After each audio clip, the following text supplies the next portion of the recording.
Okay, so we're gonna try this again because she had the camera facing the lake, which it's beautiful. You see, it is absolutely beautiful, but I thought I was talking to the camera, and so all you hear is my voice ranting on, but you have beautiful scenery with the picture of the golf course across the way. So we're trying this again. So I am outside enjoying a beautiful day, and I just got done with today is Friday. It is self-care day, and today was my monthly facial with a very dear friend, a very talented young woman who is a young entrepreneur who is chasing and following her passion. And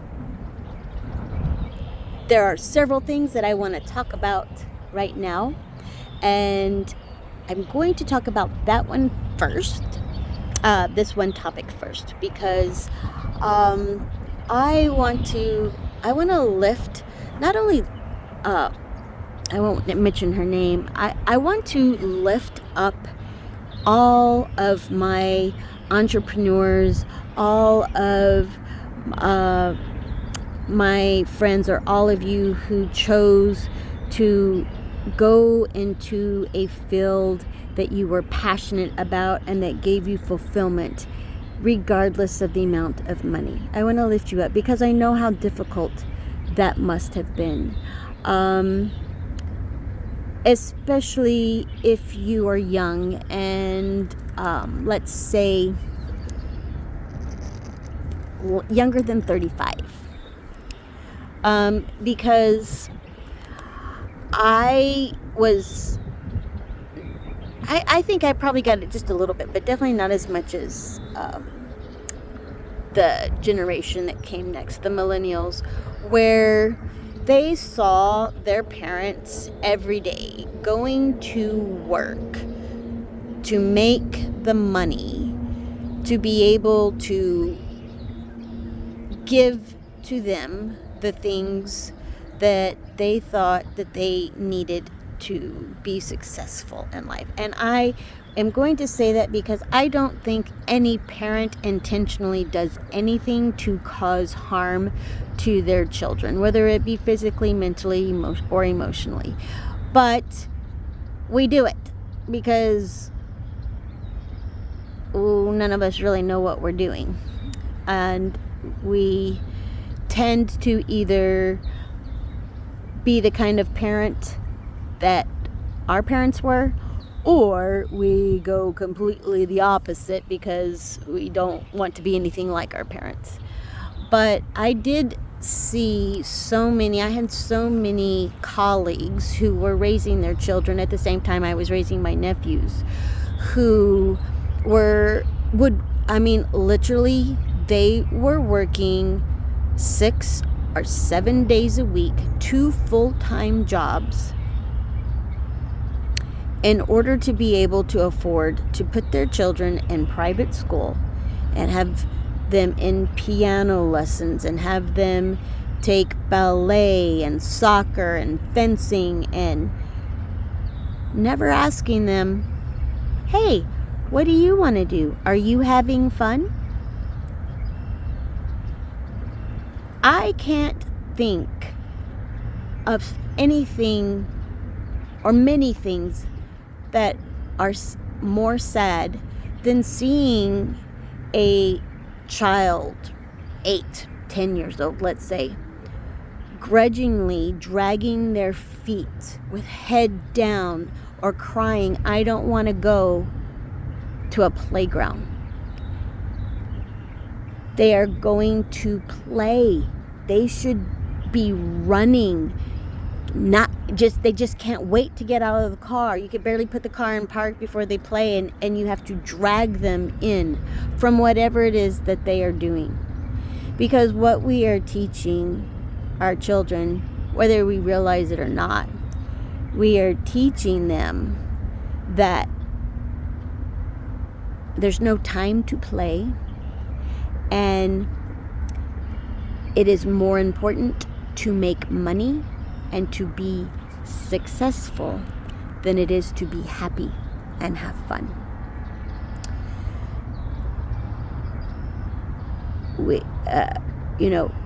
Parents demonstrate that or role model that to their children, because even if you've got parents who want to try to always put on a happy face and not let their kids know what's going on, kids know they know they see the stress, they recognize that you're not home because you're working extra hours, they recognize that you're so tired you don't have time to play a game with them, or that you get short, your temper is shorter. They recognize that even if you don't tell them how stressed you are, they see it.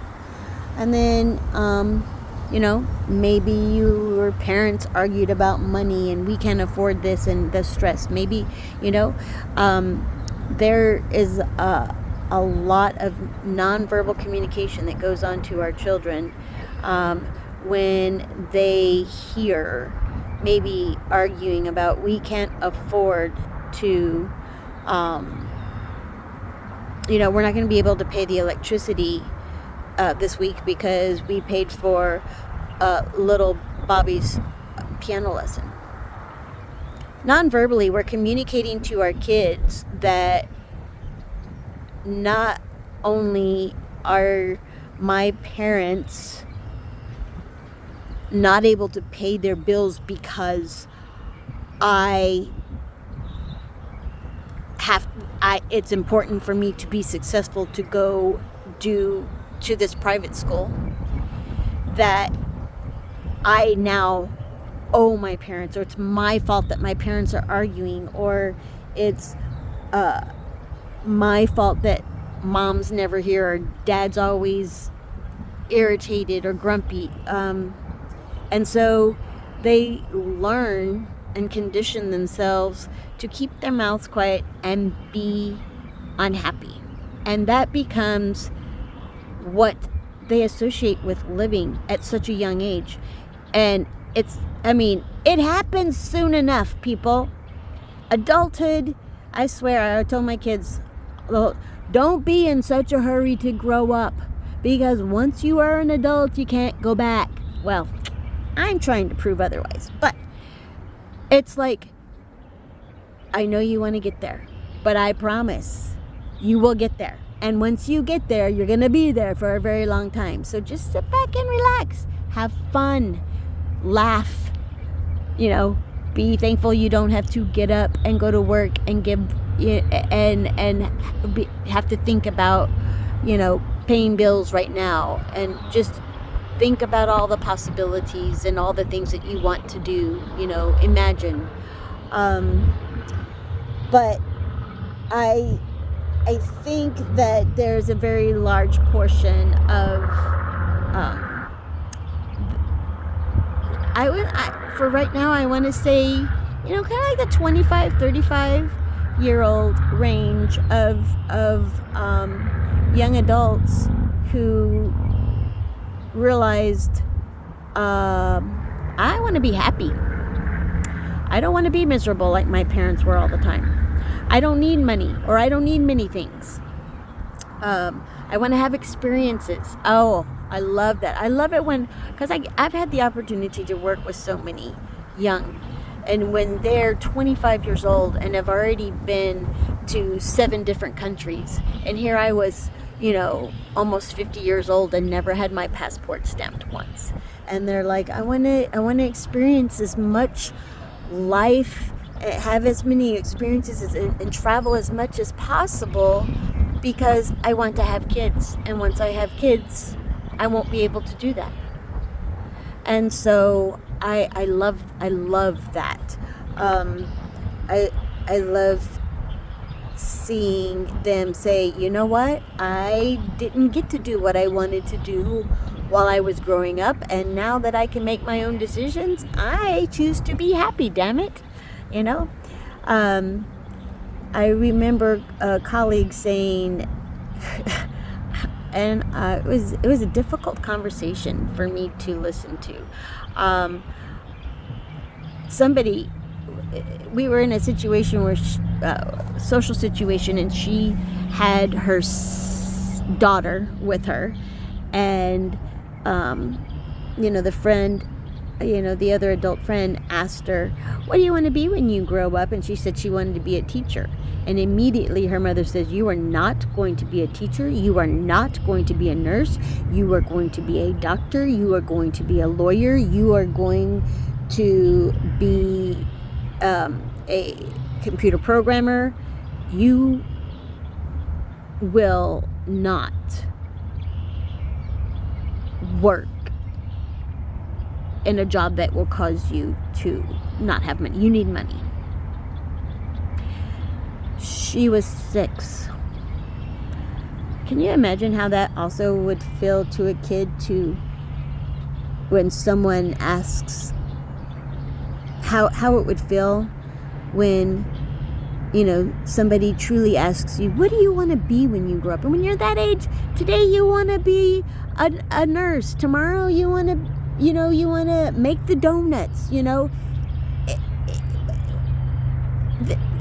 She was 8, but immediately to have a parent, somebody who loves you and protects you and wants the best for you, to tell you, no, you are not.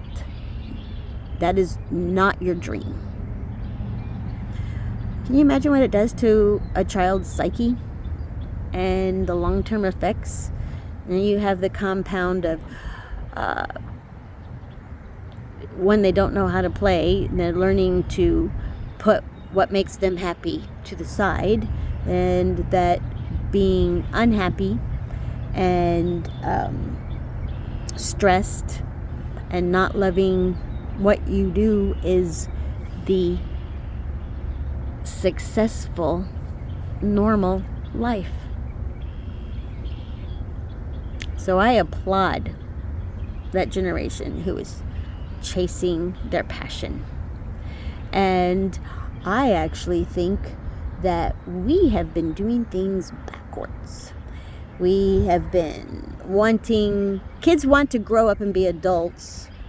And when we're adults, we forget what it was to be children and what it was like to play. And that's what we were meant to do.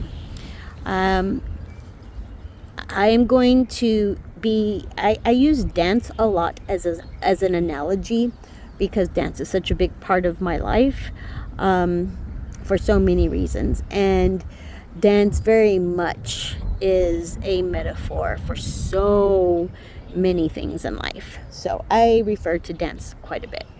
But if you've ever learned to dance and you start out, go to your first class ever, they're always going to start off with the fundamentals, the basics, how to hold your frame, how to move and shift your weight, what the basic step is, and the timing.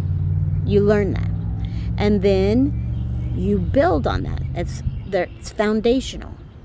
As you advance, you don't forget all those things you learned in the beginner classes, because that's the foundation that everything is built on to help you become a successful dancer and to improve. And you ask any professional, and they will tell you that they still do their fundamental drills every day, because it's the foundation. So the things that we do innately as we develop as human beings, that is building a foundation. Everything from the time we are conceived,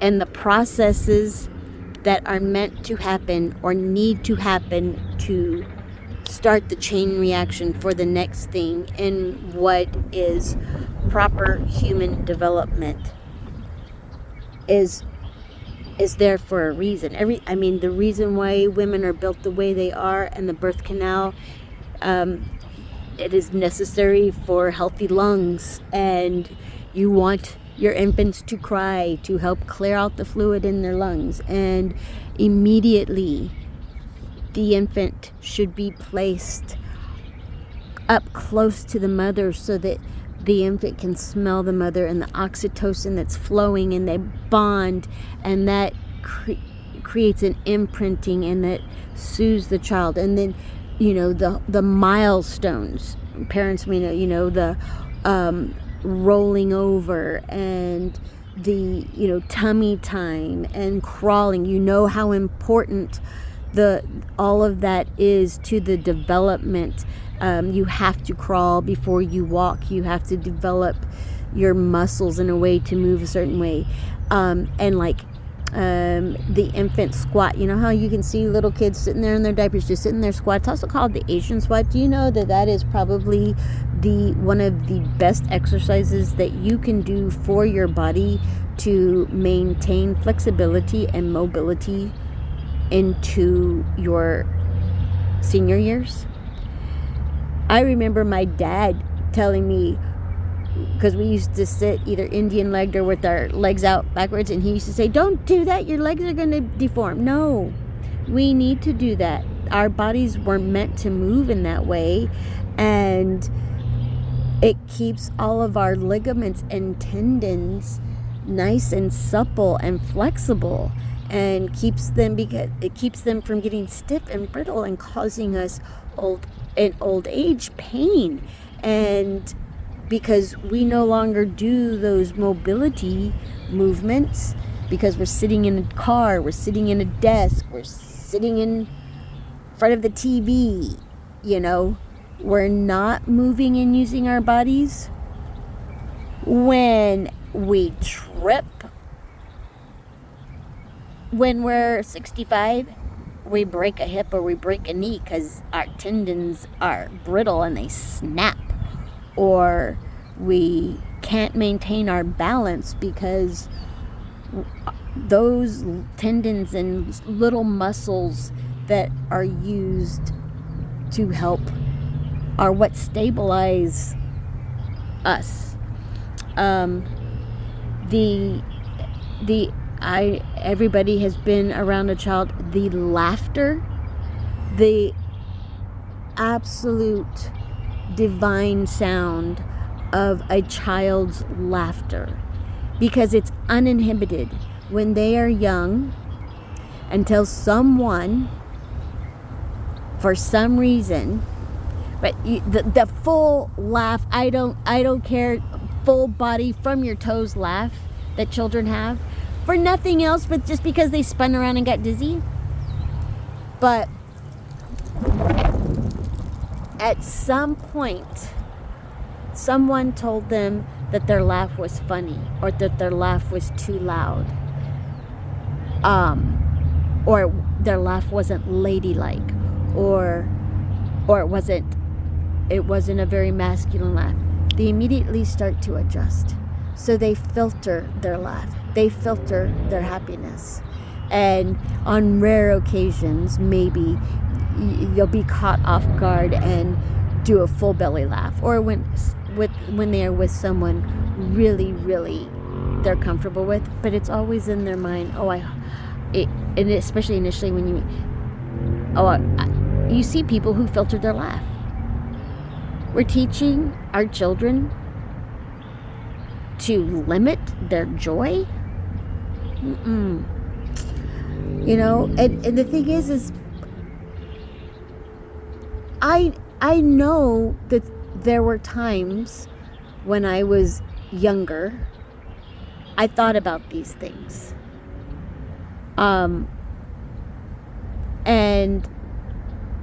I know that when I was raising the boys, I told them, you can do anything and be anything that you want to do.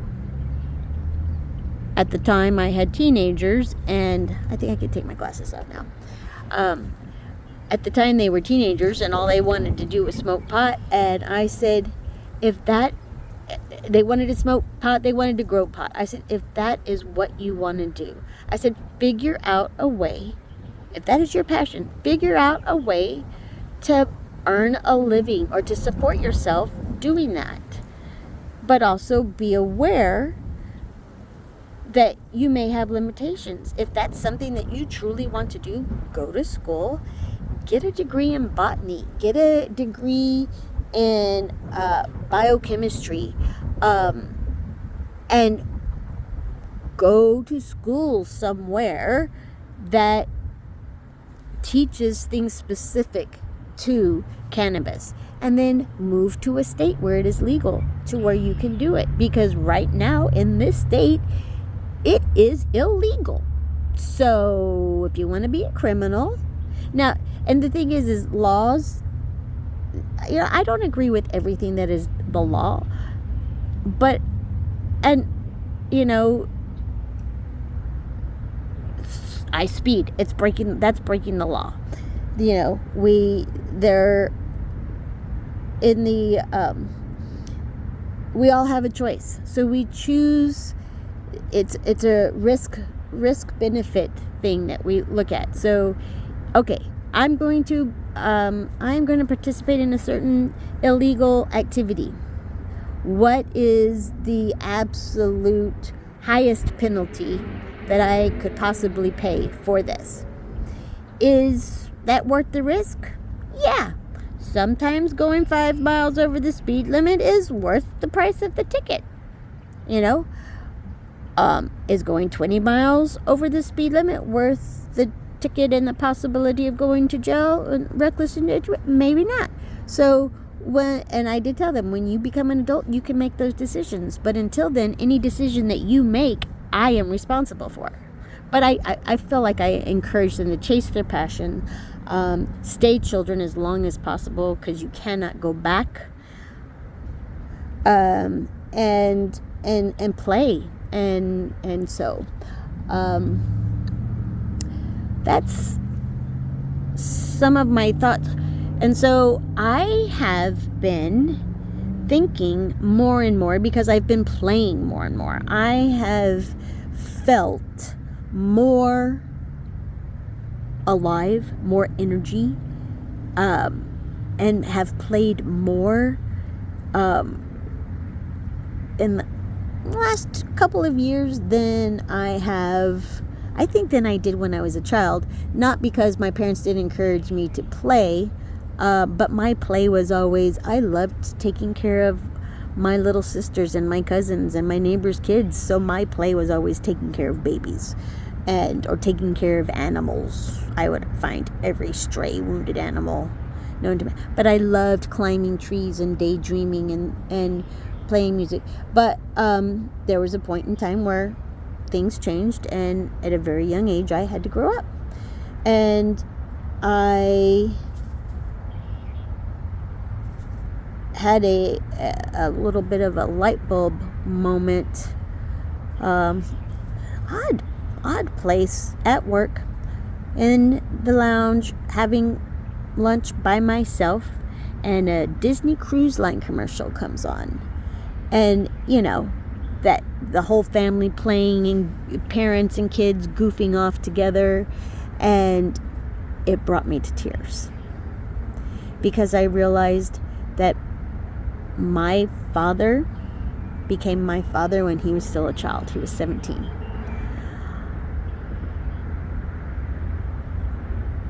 We never went on vacation because he was working. As an adult, he never went on vacation. And that family in the... Hello, squirrel. Let me see. Can y'all see the squirrel? I have a visitor. Hello. I love that. And even after we grew up and moved, and he was making money, he didn't go on vacation. He never had been on vacation. And the only traveling he had done was always for work.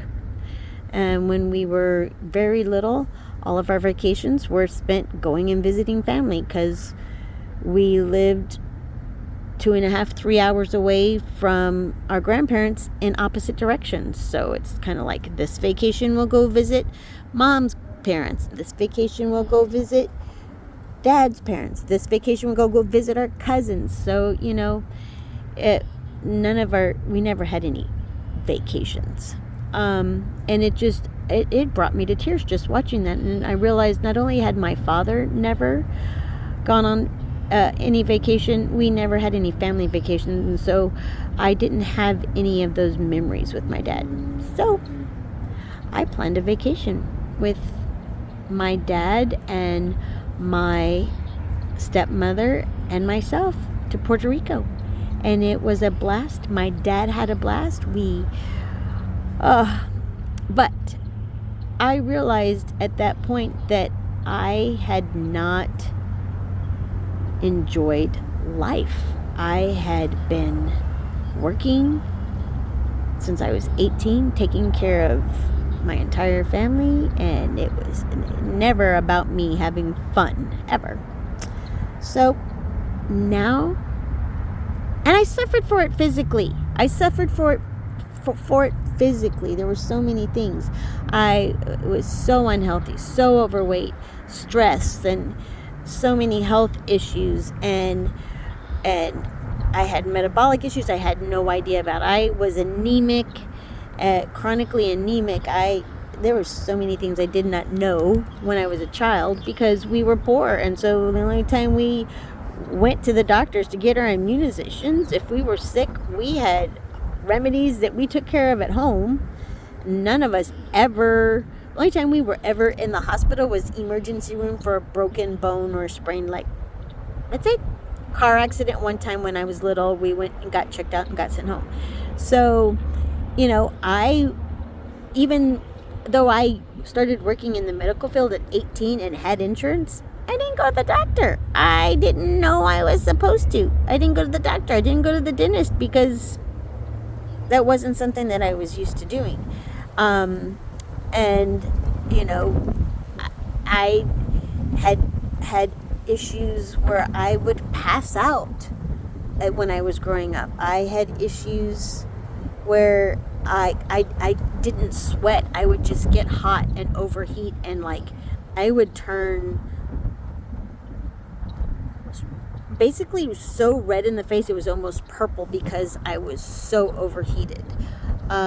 Didn't realize that. There were so many issues I didn't realize. And, you know, over time of adapting, because the body is so adaptable, I just came to think that those aches and pains were just part of the human condition. And I developed a very high pain tolerance until the point to where could not be ignored anymore, and, you know, found out exactly how much damage I had done to myself. So the last couple of years have very much been trying to undo so much of the damage that I unknowingly did because I was not living as a human being intended to do. I did not exercise and play. So I play all the time. I refuse to go into the gym. I play. I climb trees. I take my shoes off and walk on the trail barefoot. And which, you know, science is proving now that being in all of our shoes is really causing a lot of damage, and our feet are the foundation. Our feet go, it puts us so out of whack, hurts our back, we can't walk. Oh my goodness. I mean, I thought I was never going to walk again. And was told I was going to have surgery. Nah, proved them wrong. Well, that's another discussion. But I play, I climb, I use my body, I stretch. Stretching is so important. I stretch. I laugh. I don't care if I put my feet in the mud. It's mud. It washes off. I laugh. I do things that bring me joy. I am silly. I'm